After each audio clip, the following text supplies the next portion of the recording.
स्वामी समर्थ जय जय स्वामी समर्थ. श्री स्वामी समर्थ जय जय स्वामी समर्थ. अक्कलकोट स्वामी या चॅनेलमध्ये मी तुमचं सगळ्यांचं मनापासून स्वागत करते आणि स्वामींच्या चरणी तुमच्यासाठी प्रार्थना करते की तुमच्या सगळ्या इच्छा सगळ्यांच्या लवकरात लवकर पूर्ण होवोत.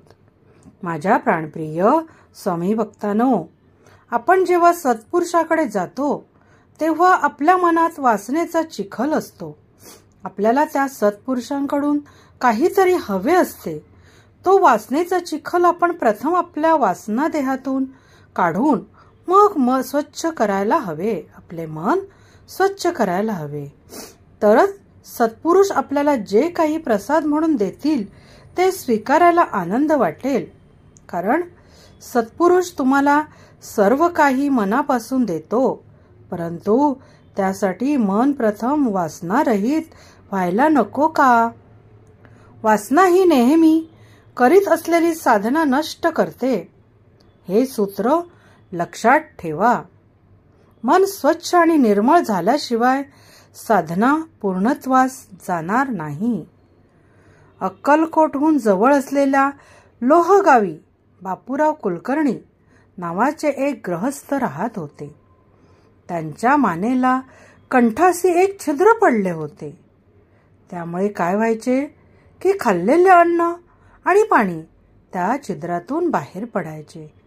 बापूराव कुलकर्णी हैराण झाले होते. खूप वैद्य झाले, तऱ्हेतऱ्हेची औषधं झाली, परंतु गुण काही येईना आणि छिद्र काही पुजेना.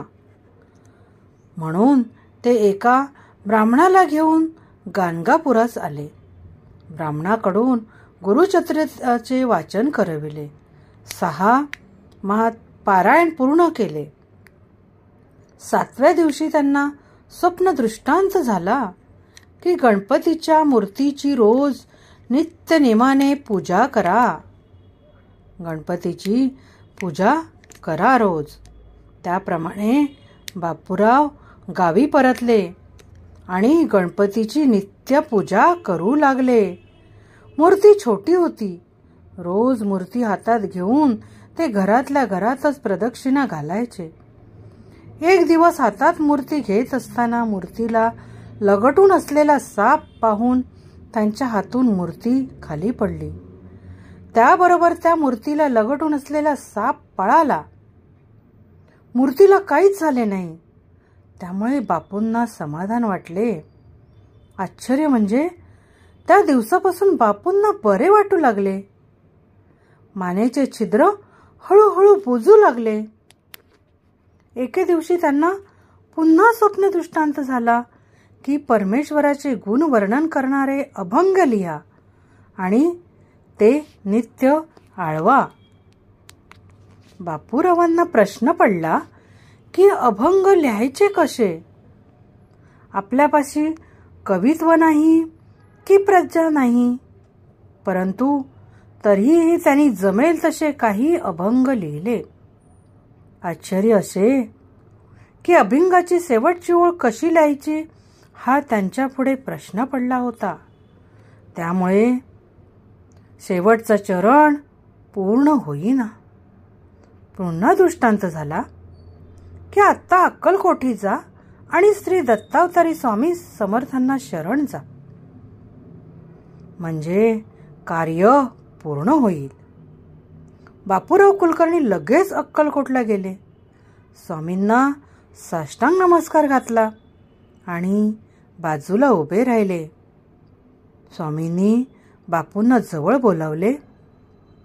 बापूंच्या छिद्र पडलेल्या कंठाला आपल्या उजव्या पायाचा अंगठा लावला आणि मस्तकावर हात ठेवला. आणि आश्चर्य म्हणजे त्या क्षणी छिद्र पूर्णपणे बुजले होते आणि अचानक ज्ञान प्राप्त झाले आणि बापूंनी अभंगाचे शेवटचे चरण सुद्धा पूर्ण केले होते. दास बापू म्हणे, या शब्दांनी प्रत्येक अभंगाचा शेवटचा चरण पूर्ण केला. स्वामींनी बापूंवर एवढी कृपा झाली की ते पुढे संत पदाला सुद्धा पोचले होते. अशा या स्वामींच्या लीला आपल्याला अनेक ऐकायला मिळतात. तर आपण आता स्वामींचा कृपाप्रसाद तारक मंत्र म्हणूया. निशंक होई रे मना, निर्भय होई रे मना, प्रचंड स्वामी बळ पाठीशी नित्य आहे रे मना.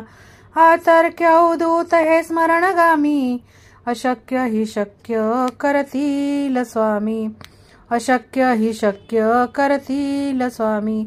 थँक्यू स्वामी.